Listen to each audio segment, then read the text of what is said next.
I thought I married a strong, beautiful black woman. Turns out, she was a white girl from Alabama, pretending to be black. And that's not even the craziest part. Let me tell you how I went from falling in love to almost being killed in my own home. I met Ray at a community rally. She was electric, bold, unapologetically black, and full of passion for the culture. She spoke about injustice, empowerment, everything that mattered to me. I was drawn in instantly. At the time, I was still with Sierra, my longtime girlfriend, but Ray made me feel something different, like she understood the world the way I did. So I made a decision I never thought I'd make. I left Sierra for Ray, and within a year, Ray and I were married. But once the honeymoon phase wore off, cracks started to show. She was obsessive, controlling, jealous. She hated when I spent time with friends. She didn't like me talking to Sierra, even just as a friend. She always needed to know where I was, who I was with, what I was doing. Then there were the odd things. She'd spend hours in the bathroom. Sometimes she'd come out, and her skin tone looked noticeably darker. Her hair texture would change from one day to the next. I even found colored contact lenses in the trash once. I just figured she liked to switch up her look. I told myself, she's just into self-care. No big deal. I didn't question it. Not yet. That changed when we moved into our new apartment.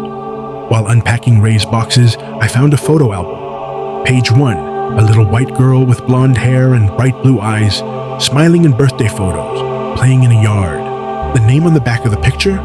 Rachel Ann Whitmore. I took the album to her and asked, "Who is this?"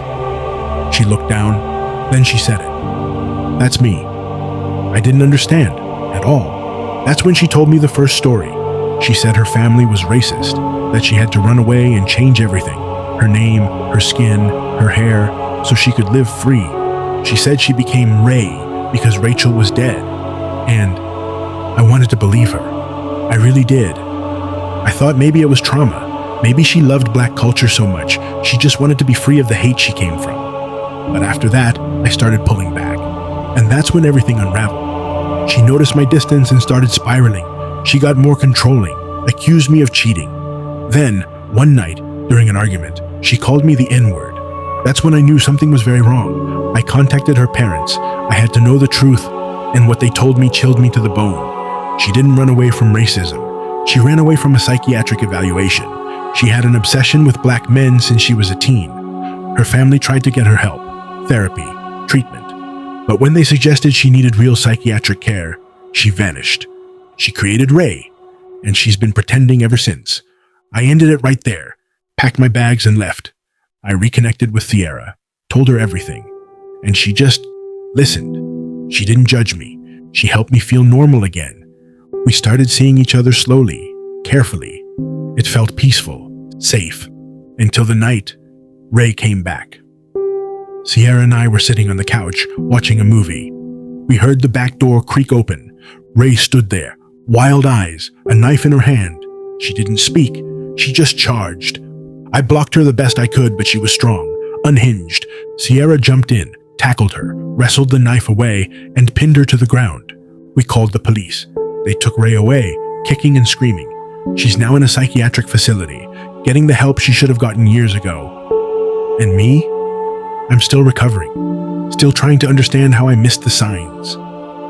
Later that night, after everything, Sierra sat next to me on the couch. She looked me in the eyes and said, "You didn't do anything wrong. You trusted someone who didn't trust you back. That's not on you." And for the first time in months, I believed that. If you think Ray the liar finally got what she deserved, go ahead and drop a "she played around and found out" in the comments. Hit that like button if your jaw dropped at any point in the story.